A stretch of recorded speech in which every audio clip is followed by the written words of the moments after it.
Shalom, selamat malam, kakak-kakak. Oke, aku share screen dulu kali ya.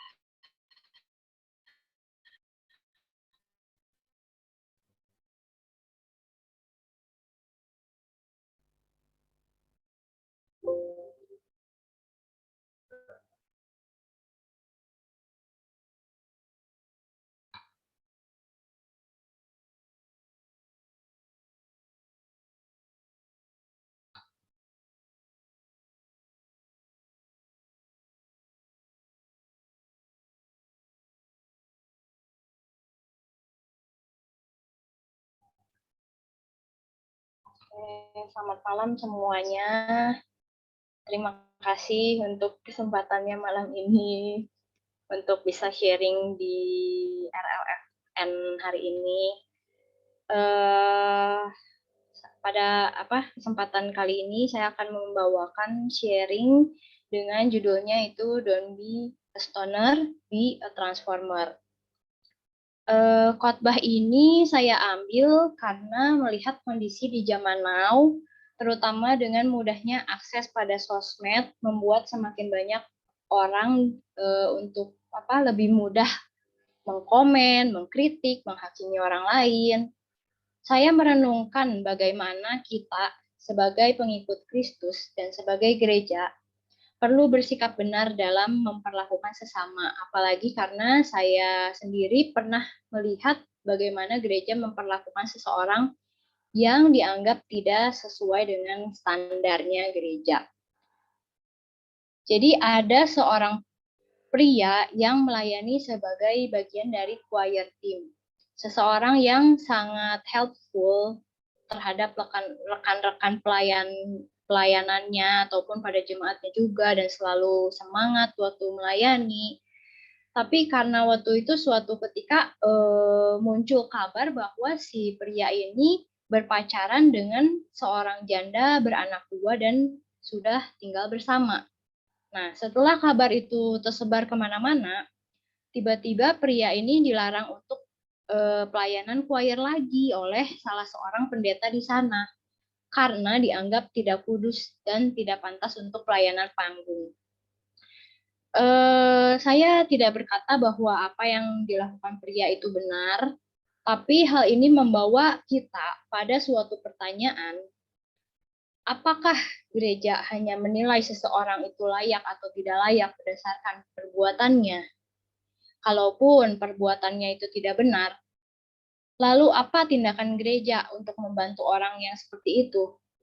Kalau gereja hanya sekedar meng-cut seseorang tanpa melakukan sesuatu untuk membantu, bukankah itu membuat gereja sama dengan para netizen di luar sana yang mudah menghakimi orang?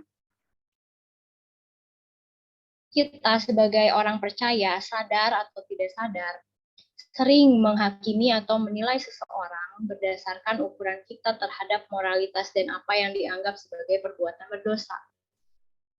Berdasarkan pengalaman inilah, membuat saya ingin membahas kebenarannya sebagaimana yang Tuhan Yesus tunjukkan melalui tindakannya yang bisa kita temukan dalam Injil Yohanes. Mari kita lihat di dalam Yohanes 8. Nah, pertama Yohanes 8 ayat 1 sampai 5. Tetapi Yesus pergi ke Bukit Zaitun. Pagi-pagi benar ia berada lagi di Bait Allah dan seluruh rakyat datang kepadanya. Ia duduk dan mengajar mereka. Maka ahli-ahli Taurat dan orang-orang Farisi membawa kepadanya seorang perempuan yang kedapatan berbuat zina. Mereka menempatkan perempuan itu di tengah-tengah lalu berkata kepada Yesus, "Rabi, perempuan ini tertangkap basah ketika ia sedang berbuat zina. Musa dalam hukum Taurat memerintahkan kita untuk melempari perempuan-perempuan yang demikian. Apakah pendapatmu tentang hal itu?" Poin saya yang pertama adalah we are all sinners. Jadi sebagaimana yang kita lihat di dalam ayatnya yang 1-5, ahli-ahli Taurat dan orang-orang Farisi ini sedang mencobai Yesus. Konteksnya pada zaman itu memang di dalam kasus perzinahan, kalau menurut hukum Taurat Musa, seseorang yang kedapatan berzina itu harus dirajam batu sampai mati. Kasusnya di sini adalah jika Yesus melepaskan perempuan ini, Tuhan Yesus melanggar hukum Musa. Tapi kalau misalnya Tuhan Yesus ikut merajam perempuan ini sampai mati, Yesus akan melanggar hukum orang Romawi pada zaman itu dan bisa dijadikan alasan oleh ahli-ahli Taurat dan orang-orang Farisi untuk menghukum Yesus. Nah, kita lihat di dalam hukum Musa di Ulangan 22 ayat 22, apabila seseorang kedapatan tidur dengan seorang perempuan yang bersuami, maka haruslah keduanya dibunuh mati. Laki-laki yang telah tidur dengan perempuan itu dan perempuan itu juga. Demikianlah harus kau hapuskan yang jahat dari antara orang Israel. Di sini jelas tertulis bahwa yang dihukum itu adalah laki-laki dan perempuannya yang berzina. Sedangkan di dalam cerita yang Yohanes 8 ayat 1 sampai 5 ini hanya perempuannya aja yang dibawa sama orang-orang tersebut gitu. Di mana laki-lakinya? Nggak ada yang tahu. Bisa aja laki-lakinya itu ada di tengah-tengah mereka gitu ya. Kita nggak ada yang tahu karena nggak diceritain juga. Tapi di sini jelas terlihat bahwa motivasi dari orang-orang Farisi dan ahli-ahli Taurat itu bukan untuk mencari kebenaran, tapi hanya ingin mencari celah untuk bisa mencela dan menyalahkan Yesus. Kalau kita lihat dari sudut pandang perzinahan sebagai perbuatan dosa, Yesus berkata dalam Matius 5 ayat 28, tetapi aku berkata kepadamu, setiap orang yang memandang perempuan serta menginginkannya sudah berbuat zina dengan dia di dalam hatinya. Nah, di sini Yesus sedang menunjukkan bahwa kalau kita berbicara tentang dosa perzinahan, kita baru memikirkan sesuatu yang tidak benar pun terhadap orang lain dan menginginkannya bagi kita sendiri, nah kita sudah berzina. Jadi perzinahan bukan menjadi dosa karena perbuatan, tetapi karena motivasi hati.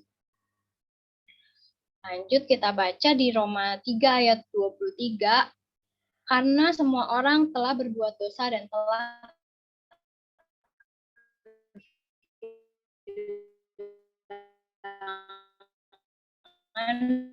kemuliaan Allah. Ada manusia yang tidak berdosa. Bahkan John Piper, seorang teolog yang terkenal, mendefinisikan dosa sebagai berikut. Nah, aku bacain deh. Apa itu dosa? Itu adalah kemuliaan Tuhan yang tidak dihormati. Kekudusan Tuhan tidak dihormati. Kebesaran Tuhan tidak dikagumi. Kuasa Tuhan tidak dipuji.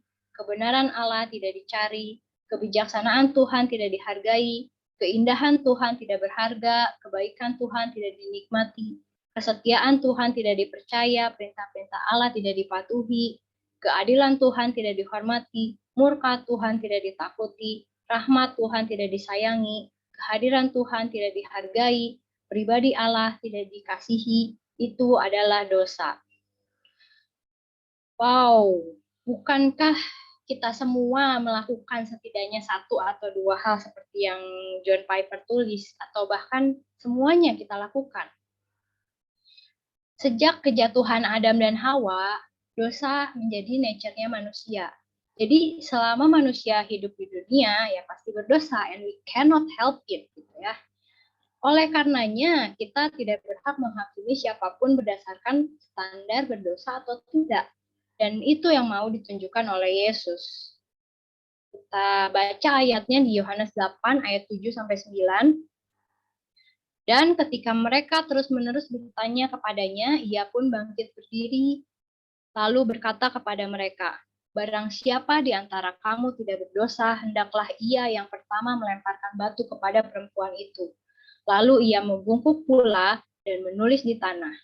Tetapi setelah mereka mendengar perkataan itu, pergilah mereka seorang demi seorang, mulai dari yang tertua. Akhirnya tinggallah Yesus seorang diri dengan perempuan itu yang tetap di tempatnya.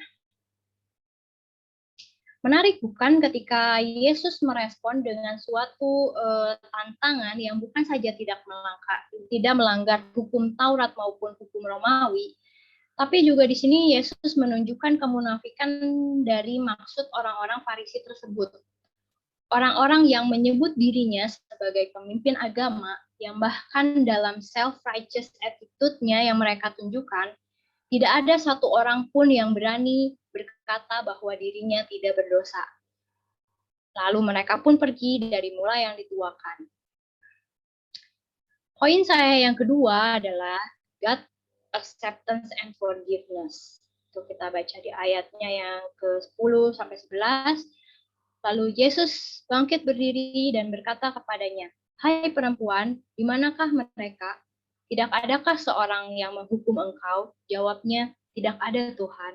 Lalu kata Yesus, "Aku pun tidak menghukum engkau. Pergilah dan jangan berbuat dosa lagi mulai dari sekarang." Di sini Yesus adalah satu-satunya orang yang tidak berdosa dan sebetulnya hanya dia yang pantas untuk melempar batu kepada si wanita ini. Tapi Yesus tidak melakukannya.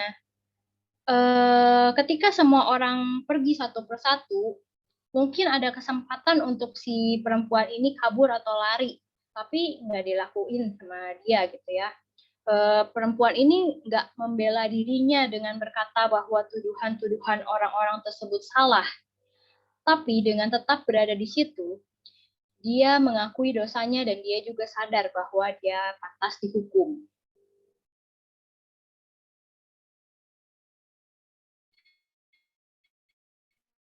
Di sini kita melihat perbedaan yang membawa perempuan itu. Nah, orang-orang Farisi nggak peduli dengan perempuan ini dan hanya melihat perempuan ini sebagai alat untuk menjatuhkan Yesus.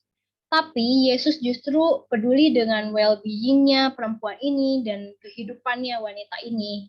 Yesus deal langsung dengan apa yang menjadi kebutuhan wanita ini, yaitu pemulihan dari dosa.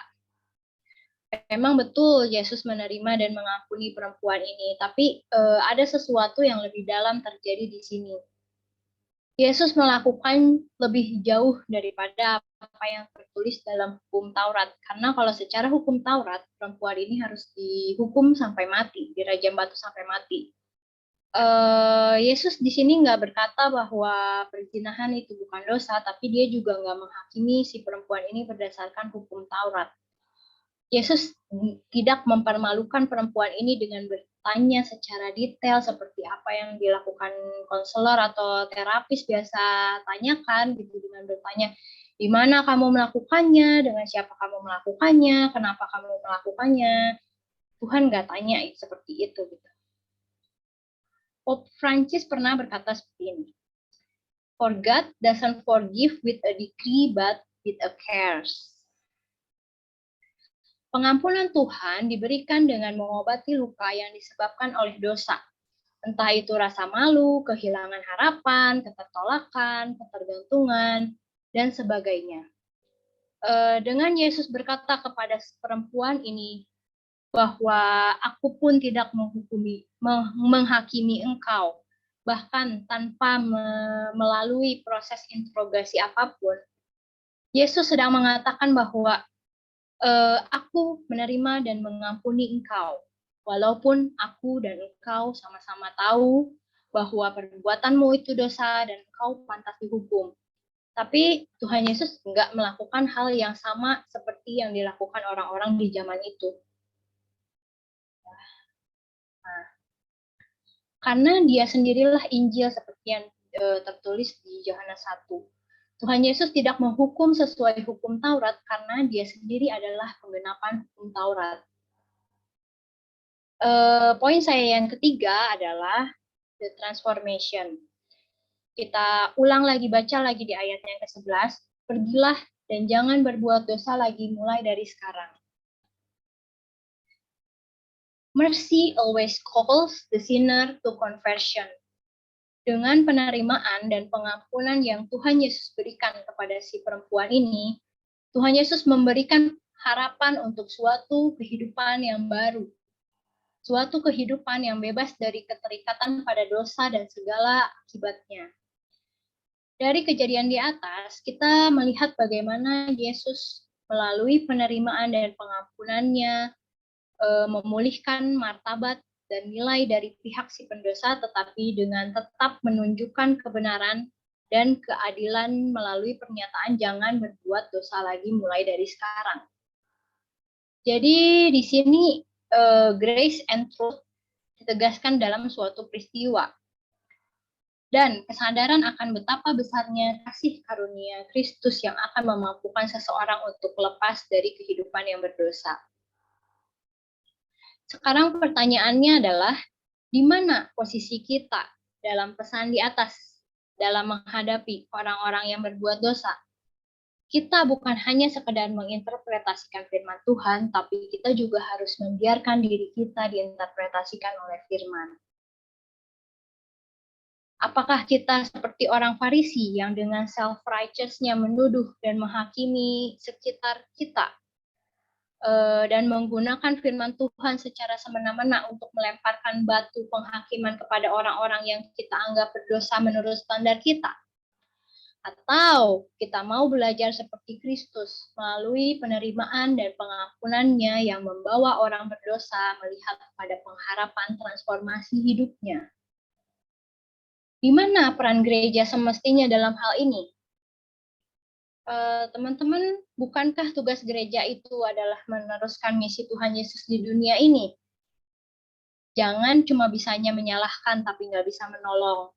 Jangan cuma bisanya menyalahkan tapi nggak peduli untuk membawa orang itu pada pemulihan dalam Kristus. Jangan cuma bisanya menghancurkan hidup orang tapi nggak bisa mengembalikan dignity dan value-nya seseorang. Christian religion says, go and sin no more first, then we won't condemn you. Nah, seringkali kita seperti ini jika berhadapan dengan orang-orang yang berdosa. Karena seringkali kita lupa bahwa kita pun samanya berdosa dengan dia, walaupun ya mungkin dosanya aja yang beda. Tapi kita mau belajar dari apa yang dikatakan oleh Tuhan Yesus. Tuhan Yesus bilang, neither I condemn you, go and sin no more. Our place is not to judge them, but to restore them by pointing them to forgiveness and gift of no condemnation that are found in Jesus. Jadi saudara-saudara, sebagai gereja, sebagai murid Yesus, sebagai penerus misi Kristus di dunia ini, apakah saudara lebih peduli terhadap tindakan seseorang dibanding pribadinya? Don't judge a book by its cover. Jangan kebiasaan menghakimi orang tanpa tahu the whole story-nya seperti apa. Yang berhak menghakimi itu hanyalah Tuhan Yesus, the one and only person who is sinless. Mari saudara kita lihat seseorang berdasarkan satu pribadi, bukan dilihat dari tindakannya. Ketika orang berbuat salah, kita tidak membenarkan perbuatannya itu, tapi kita terima dia apa adanya, kita maafkan dia,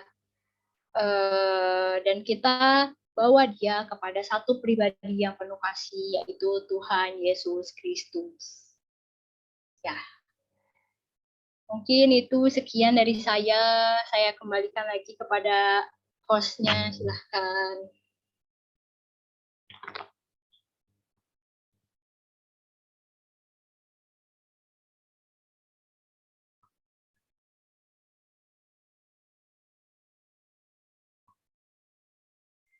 Oke, saya ya hostnya.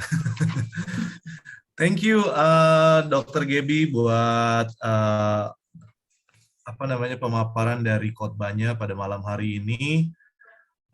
Mungkin saya persilakan dulu kepada Muse CJ ya, karena salah satunya jadi di RLFN ini anak-anak yang bikin tugasnya Muse CJ yang terpilih gitu ya, bahwa khotbah ataupun tulisannya bisa dibagikan di RLFM. Jadi saya kasih dulu buat Muse Chandra Yulianto. Baik, apresiasi besar banget buat Dr. Gaby. Tolong dikasih ya emoticon tepuk tangannya begitu. Apakah ini pertama kalinya khotbah atau sebenarnya sudah ada pengalaman?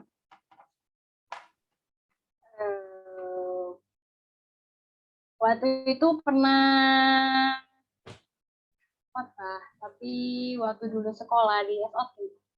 Oh, baik. Ya, mulai sekarang harus mulai sering-sering khotbah ya, karena khotbahnya bagus begitu. Baik, ada beberapa alasan kenapa saya memilih khotbahnya Dr. Gaby sebagai salah satu dari 3 khotbah yang menurut saya bagus gitu ya. Top 3 dan layak didengar oleh teman-teman juga gitu. Yang pertama, saya suka karena Dr. Gaby itu berhasil menangkap kejanggalan dari aplikasi hukum Musa yang akhirnya membuat Yesus sendiri berpikir bahwa there's something wrong gitu, dan akhirnya Yesus bertindak begitu. Otomatis kan perlu sebuah riset gitu ya, riset dari perjanjian baru ke perjanjian lama, dan akhirnya merenungkan kenapa Yesus melakukan yang Yesus lakukan gitu. Lalu menurut saya khotbah Dr. Gaby itu berhasil mempertahankan delicate balance antara judgment and forgiveness, karena seringkali kalau kita ngomongin topik ini kita sering berat sebelah, terlalu judgmental terhadap dosa, melupakan fakta bahwa semua orang berdosa. Hai harmoni, ya ampun itu pipi, terdistraksi saya. Dan sisi yang lain, kalau kita ngomongin forgiveness, kita suka bablas begitu, seakan-akan dosa itu bukan hal yang berat di dalam dirinya sendiri gitu, seakan-akan dosa tidak menyebabkan Yesus harus disalib dan mendukakan Roh Kudus. Maka delicate balance di antara keduanya harus dipertahankan, dan menurut saya Dr. Gaby berhasil gitu ya menangkap itu. Lalu saya juga suka Dr. Gaby banyak kutipan, ngutip John Piper gitu. Itu kan berarti juga Dr. Gaby juga merambah gitu ya, mencari, meriset supaya bisa mendapat keutuhan pikiran begitu. Shout out juga buat Cidila, karena saya tahu pasti Cidila ada ikut andil di dalam pembentukan ini. Biasanya terjadi karena ini mentornya pasti banyak nanya begitu, dan pasti banyak diarahkan, puji Tuhan begitu ya. Dan saya juga suka salah satunya adalah gini, salah satu pesan yang saya dapat dari khotbah Dr. Gaby adalah do not let your one mistake dictate your whole life. Dan itu yang terjadi di dalam pesan Yesus, bahwa aku juga tidak menghukummu, mulai dari sekarang stop doing it gitu. Karena akhirnya kita sendiri cenderung melihat beberapa dosa sebagai dosa yang harus merusak seluruh hidup dan harus menjadi highlight dari seluruh kanvas hidup. Di dalam contoh yang pertama Dr. Gaby angkat, begitu si choir ini, si pria yang jago choir dan sangat helpful ini pacaran sama janda 2 anak, itu harus meng-highlight seluruh hidup begitu. Seakan-akan dalam seluruh kanvas hidupnya ini yang harus jadi gambar utama, yang melaluinya semua masa lalu, masa sekarang, masa depan harus dihakimi berdasarkan lensa ini begitu. Padahal kan menurut kata Yesus, baiklah kalaupun kamu kedapatan berzina, zinahmu itu tidak boleh mempengaruhi atau mendiktat seluruh hidupmu, sehingga akhirnya seluruh hidupmu itu terusak gara-gara ini, sampai mati kamu adalah wanita penzina begitu. Kan akhirnya tidak boleh demikian kan. Dan makanya itu alasan kenapa saya mengambil gitu ya, memilih subjektif, memang alasannya bukan objektif tapi subjektif. Lalu menurut saya juga sebenarnya si Yohanes 8 yang dipilih oleh Dr. Gaby itu juga membawa percakapan yang lebih dalam menurut saya begitu. Karena gini, setuju sama Dr. Gaby bahwa hukum Musa mengandaikan sebuah zina itu 2 orang yang melakukan. Kamu gak mungkin zina seorang diri, itu masturbasi. Gitu. Kalau kamu zina harus 2 orang, dan dua-duanya harus dihukum mati. Tapi ketika hanya si wanita yang dibawa, itu kan tanda tanya besar, di mana si laki-laki? Kamu hendak menegakkan hukum, atau betul menurut kata Dr. Gaby, atau kamu hendak menjebak? Lalu, zina itu mengandaikan dua-duanya itu give consent. Saya mau tidur sama kamu, dan kamu mau tidur sama saya di luar pernikahan, itu zina. Begitu kan? Either salah satunya dua-duanya jomblo tapi di luar pernikahan, atau salah satu sudah menikah tapi di luar pernikahan, atau dua-duanya sudah menikah tapi di luar pernikahan. Apapun itu termasuk zina. Nah, tetapi ada motif bahwa rasanya si wanita Yohanes 8 ini bukan penjinah tapi pelacur. Nah, hukum Taurat itu tidak mengandaikan satu sistem masyarakat yang sebegitu rusak sampai kamu tidak bisa hidup kecuali melacur. Karena waktu hukum Musa diberikan, tanah itu dibagi rata, dan semua orang itu punya kesempatan yang sama untuk hidup makmur berdasarkan tanah yang dibagi dan peran yang dibagi. Tapi tidak pernah mengandaikan satu penjajahan sampai seorang wanita harus menjajakan tubuh supaya keluarganya dapat makan. Maka ketika satu sistem masyarakat rusak, siapa yang salah? Wanita ini yang salah karena terpaksa melacur, atau kalian sebagai bapak-bapak bangsa yang salah? Kenapa kalian orang Farisi yang seharusnya memimpin gitu? Karena kan di waktu itu tidak ada lagi raja. Waktu penjajahan kan tidak ada raja. Gubernurnya itu Pontius Pilatus. Maka sebenarnya itu kan pakai hukum adat, hukum Taurat. Dan siapa yang menegakkan hukum adat, hukum Taurat? Ya itulah sentralisasi di Bait Allah, si either Saduki, either Farisi. Maka ketika satu masyarakat rusak, kalian kan bapaknya bangsa, istilahnya. Kenapa bapaknya bangsa bukan mengkritik diri, tapi malah mengkritik orang yang cari makan karena rusaknya itu? Maka kan ada sebuah kritik terhadap sistem masyarakat yang lebih dalam. Gitu, bahwa kalian bukan yang memperbaiki atau membantu wanita ini keluar dari pelacuran, kalian malah menyalahkan, lupa ada andil kalian di dalamnya sebagai pemimpin-pemimpin bangsa, begitu. Maka ada sebuah kritikan yang lebih dalam, yaitu kritikan yang bukan hanya kepada sebuah dosa tunggal, sebuah dosa individual, tapi dosa itu sebenarnya sudah seperti jaring laba-laba. Dan karena sudah seperti jaring laba-laba, maka kalau sebuah tindakan terhadap dosa dimulai dari pertanyaan siapa yang salah, itu nggak pernah ketemu ujungnya. Siapa yang salah? Wanita ini yang memilih melacur, pemimpin bangsa yang tidak bisa menyediakan jalan hidup yang lebih baik untuk wanita ini, si penjajah atau si pembeli, atau mucikarinya, atau bapaknya, atau ibunya, atau siapa yang salah di sini? Atau Tuhan? Karena dia adalah first cause dari semuanya. Kalau kita mulai dari siapa yang salah, itu nggak pernah ketemu. Makanya jawaban Yesus itu tidak memulai dari siapa yang salah, tapi apa yang harus dilakukan sekarang.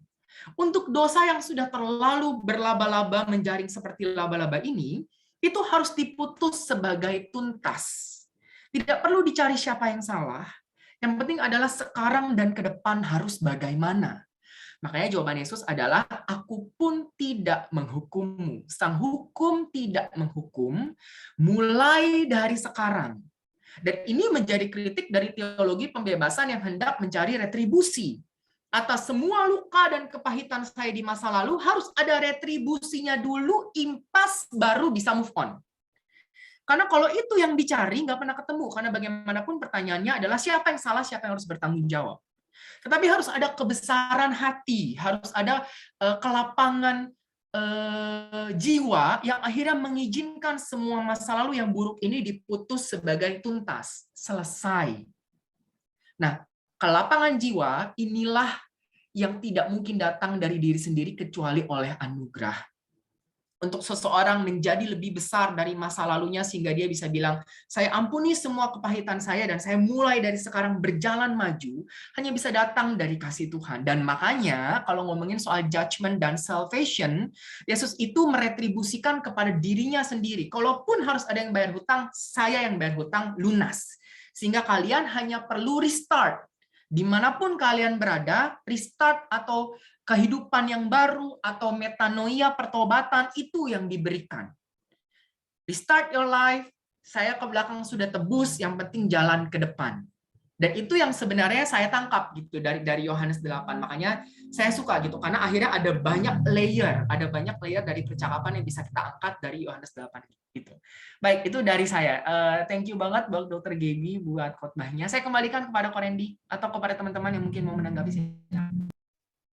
Ya, mungkin ada dari teman-teman atau fasilitator yang mau menanggapi hal ini. Silakan.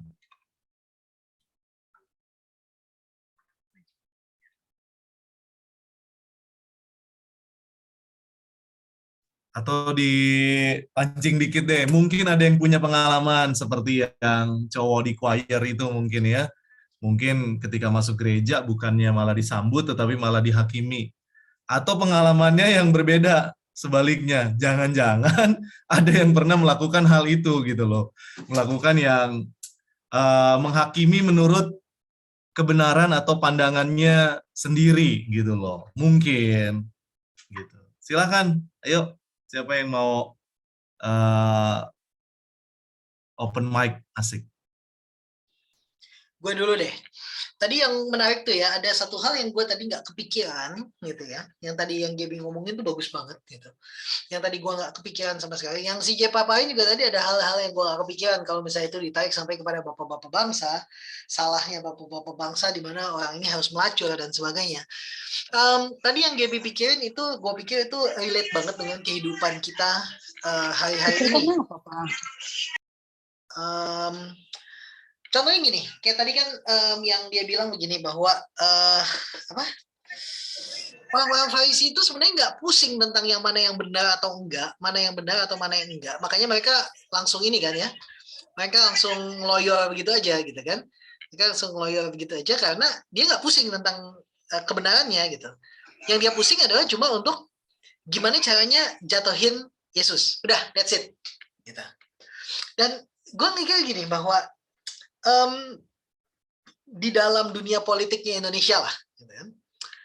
Orang nggak pusing tentang apa yang benar, yang penting Jokowi turun, gitu kan. Pokoknya Jokowi turun lah, apapun yang terjadi Jokowi turun, gitu kan. Itu apaan sih? Gitu emang kayak nggak ada konstitusinya, gitu kan. Apalagi kalau misalnya dengerin itu, gue paling suka tokoh favorit gue di dalam politik Indonesia adalah Pak Rizal Ramli, gitu kan. Gitu itu ngakak banget tuh orang, gitu kan. Ketika dia bilang bahwa kalau Jokowi turun nanti dia jadi presiden dan IKN akan dibatalkan gitu. Lah emang kagak ada konstitusi gitu kan, Jokowi turun terus dia yang jadi presiden, gimana ceritanya gitu kan. Emang ini negara kagak ada aturannya gitu. Cuma gini, di dalam kehidupan kerohanian kita juga gitu loh. Kalau misalnya kita mau jujur, dalam kehidupan kerohanian kita juga gitu loh. Kadang-kadang ada orang yang terlalu pusing untuk menjatuhkan seseorang yang lain dengan berbagai macam cara. Kalau perlu digunakanlah anak-anak rohaninya, kalau perlu digunakanlah bapak-bapak rohaninya, kalau perlu digunakanlah sahabat-sahabatnya untuk memusuhi orang tersebut, sampai akhirnya orang berada dalam satu posisi untuk bilang bahwa kalau gue tetap temenan sama dia, rusak nama gue nih. Paham nggak? Maksudnya gini, satu hari gitu kan, satu hari nanti gitu kan, atau mungkin sudah pernah dalam 20 tahun pertemanan gue sama Randy gitu, mungkin saja ada orang yang sudah pernah gitu, kalau si Randy bikin salah, itu adalah saatnya dimana gue akan hajar si tim gitu. Gitu, jadi seolah-olah bahwa gue akan hajar si tim, kalau gue nggak bisa hajar si tim, gue akan gunakan orang-orang di sekelilingnya dia. Gue akan gunakan Randy, gue akan cari salahnya CJ, gue akan cari salahnya siapapun gitu, sampai akhirnya si tim berada dalam satu posisi di mana dia akan bilang bahwa gue gak kenal sama CJ, gitu. Ya nggak, gitu kan? Jadi seolah-olah bahwa di sini it's never about that woman. Bagi orang-orang Farisi ini, it's never about that woman. Ini bagi orang-orang Farisi ini adalah it's all about Jesus, it's all about you. Betul juga. It's all about you, Jesus. Gue pikir itu lagunya memang dinyanyikan oleh Lenny hari ini. It's all about Jesus, betul gitu kan. Baik yang mau menyembah dan yang mau menjatuhkan Yesus, it's all about Jesus. Gitu kan. Tapi gue juga pikir gitu. Bagaimana kalau misalnya berada di dalam satu posisi, gitu ya, berada di dalam satu posisi di mana hal itu mungkin adalah sahabatmu, fasilitator yang kamu bersama-sama, pasanganmu, kakak rohanimu, bapak rohanimu, anak rohanimu, atau mungkin orang tua rohanimu dan sebagainya, orang yang kamu hormati dan sebagainya, tiba-tiba dia bikin salah dan orang itu hanya ingin menjatuhkan kamu melalui itu. And people never care about that person. Probably people just wants to get rid of you. Gitu loh. Waktu gue dulu menjadi seorang hamba Tuhan yang masih muda, gitu ya, sedap, masih muda, gitu ya. Pastor Nala pernah bilang begini sama gue. Gue nggak tahu, dia nggak ingat kali ya hal seperti itu ya. Tapi gue selalu ingat ketika dia bilang gini, satu hari nanti pasti akan ada orang-orang yang datang ke gue untuk bilang bahwa si tim begini, si tim begitu, si tim bikin ini, si tim bikin itu, dan sebagainya. Dan di saat itu bukan saat dimana gue harus memutuskan untuk percaya atau enggak sama lu. Gue memutuskan hari ini untuk percaya sama lu. Jadi kalau misalnya satu hari nanti orang datang untuk ngomongin bahwa si tim begini, si tim begitu, si tim begini, si tim begitu, bagi gue jawabannya adalah, ya lu mendingan gak usah ngomongin si tim ke gue tentang hal kayak gitu. Gue juga gak akan dengerin lu lagi, karena gue percaya sama si tim. Nah, dalam hal ini bagi saya itu adalah satu bagi saya pada waktu itu ya, gue nggak tahu hari ini gitu ya. Tapi bagi saya pada waktu itu tuh adalah satu perlindungan, satu jaminan bahwa I still have someone, gitu kan? Rather than untuk berpikir bahwa nanti orang bikin ngomong apa ya tentang gue ya, gitu kan? Atau kalau misalnya dalam hal di balik posisinya hari ini, gitu kan? Dan ketika one day orang-orang akan datang dan bilang gini bahwa lu tahu nggak si Vinky bikin apa men waktu itu? Gua tahu tuh si Vinky. Dia ngakunya orang ekumenis padahal dia karismatik men. Gitu. Apa gitu. Kan gitu kan itu kan adalah satu poin di mana gua harus untuk bilang bahwa ya so gitu kan. Atau gue orang akan berusaha untuk mendorong gue untuk mengatakan bahwa gue gak kenal sama si Vinky gitu kan. Kan gue pikir ini nggak ada bedanya dengan keadaan yang dihadapi oleh Petrus pada waktu itu. Kamu murid orang itu ya? Enggak, gue gak kenal gitu kan. Enggak, gue gak kenal gitu. Itu jadi karena pada akhirnya ketika serangannya kepada Yesus, dan itu tadi menarik gitu ya. Gue nggak pernah berpikir sampai situ gitu bahwa serangannya kepada Yesus. Ya betul, memang serangannya pada Yesus. Ini bahkan probably it's never about that woman. It's all about Jesus gitu kan. Ini adalah satu serangan pada Yesus di mana iya ya, betul ya. Dan bagaimana kalau misalnya gue yang ketika serangan itu datang kepada gue sehingga gue harus memilih gitu kan untuk lu tahu nggak si Vinky itu men, dia tuh begini gitu kan gitu. Atau si CJ begitu gitu kan. Untuk tetap stick by rules, stick with the commitment, atau untuk mengatakan aku tidak kenal dia, gitu kan ya. Dan gue pikir dalam gereja hari-hari ini banyak yang seperti itu, yang mengatakan bahwa aku tidak kenal dia ketika lu berada dalam posisi yang jelek gitu, dan orang nggak mau kenal lu dan dia cuci tangan dan bilang gitu, gue gak kenal si Tim, gue gak kenal Chandra Julianto, siapa itu Chandra Julianto, gitu kan? Gue gak kenal Iis, siapa itu Iis, gitu kan? Gitu. Karena sehingga dan gue melihat bahwa gereja-gereja akan lepas tangan begitu hal itu terjadi. Dan gue pikir bahwa itu yang harus kita renungkan pada malam hari ini. Either way, we build the commitment, rise and fall, atau just say that I don't know him. Dia, saya dia sendiri, gitu kan? Atau mungkin juga dengan kisah yang sama seperti orang yang disembuhkan di kolam Bethesda itu, yang ketika orang tuanya ditanya oleh orang-orang Farisi, gitu kan? Dan orang tuanya cuma bilang bahwa itu anakku udah gede kok, gitu, dia bisa jawab sendiri, gitu kan? Masih bagus orang tuanya nggak bilang bahwa gue nggak kenal, itu bukan anak gue men, gue pertama kali lihat dia hari ini, gitu kan? Anak gue buta waktu lahir, jadi kalau dia sekarang udah nggak buta, bukan anak gue, something like that. Probably itu yang mesti direnungkan. Itu perenungan gue malam hari ini. Thank you banget Dr. Gibi. Back to Andy. Coba aku tambahin ya, maksudnya karena tadi kata-kata Kotim membuatku juga berpikir begitu soal bagaimana akhirnya sikap gereja atau gereja harus bersikap ketika anggotanya kedapatan berzina gitu. Alasan Dr. Gibi memilih si contoh ya pria yang tadi gitu, kalau saya kembali ke sana karena kan cocok dengan khotbahnya kan gitu. Pria ini dan si wanita ini istilahnya sama-sama dikedepankan di tengah-tengah orang-orang religius dan berkata dia kedapatan berzina begitu. Nah, lalu yang dilakukan gereja ini dan yang dilakukan orang Farisi kan akhirnya selalu memakai ukuran benar salah. Ketika akhirnya dia tidak benar, untuk menguduskan gereja, mereka cuci tangan. Gitu.